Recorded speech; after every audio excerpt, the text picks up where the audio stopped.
பட்டாசு புத்தாடைகளுடன் இனிப்பு இல்லாத தீபாவளி கிடையாது. சமீப காலமாக வட மாநிலங்களில் இனிப்பு வகைகளுக்கு அதிக அளவு மவுசு கூடியிருந்தாலும் பாரம்பரியமாக தீபாவளிக்கு தயாரிக்கப்படும் முறுக்கு மற்றும் அதிரசம் வகைகளுக்கு இன்றளவும் கிராக்கி குறையவில்லை.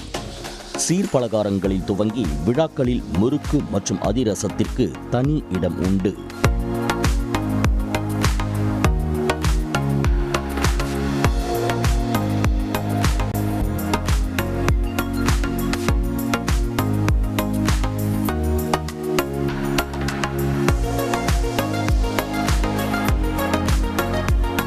மதுரை அருகே உள்ள செல்லூரில் அரிசி முறுக்கு, கார முறுக்கு, பூண்டு முறுக்கு, சீர் முறுக்கு, தேங்காய்பால் முறுக்கு என ரகரகமாய் விற்பனை செய்யப்பட்டு வருகிறது.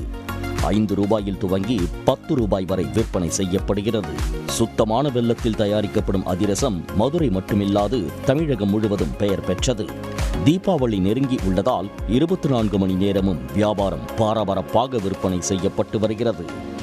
வெளிநாடுகளுக்கும் ஏற்றுமதி செய்யப்பட்டு வருகிறது. செல்லூர் பகுதி காலங்காலமாக தொன்று வந்துட்டு இருக்கோம். இங்கே பூரா முறுக்கு அதிரசம் அந்த பாரம்பரியமாக பண்ணிட்டு வந்துட்டு இருக்கோம். இங்கே மொத்தம் இங்கே வரிசை ஒரு 10 கடை இருக்கும், 10-11 கடை இருக்குது. இது அவங்க ஜீன் போயா மாறி பண்ணிகிட்டே வரோம்.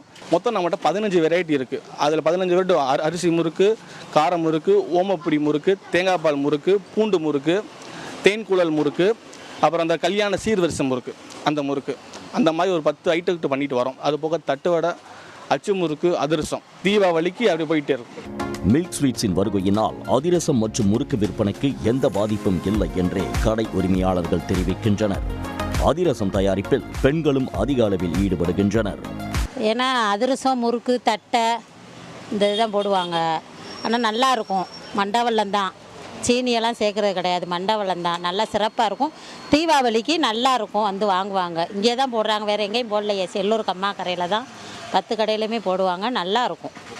நமது பாரம்பரிய நொறுக்கு தீனிகளான முறுக்கையும் அதிரசத்தையும் வாங்கி இந்த தீபாவளியை தித்திப்பாய் கொண்டாடுவோம். சன் நியூஸ் செய்திகளுக்காக செய்தியாளர் செல்வகுமார்.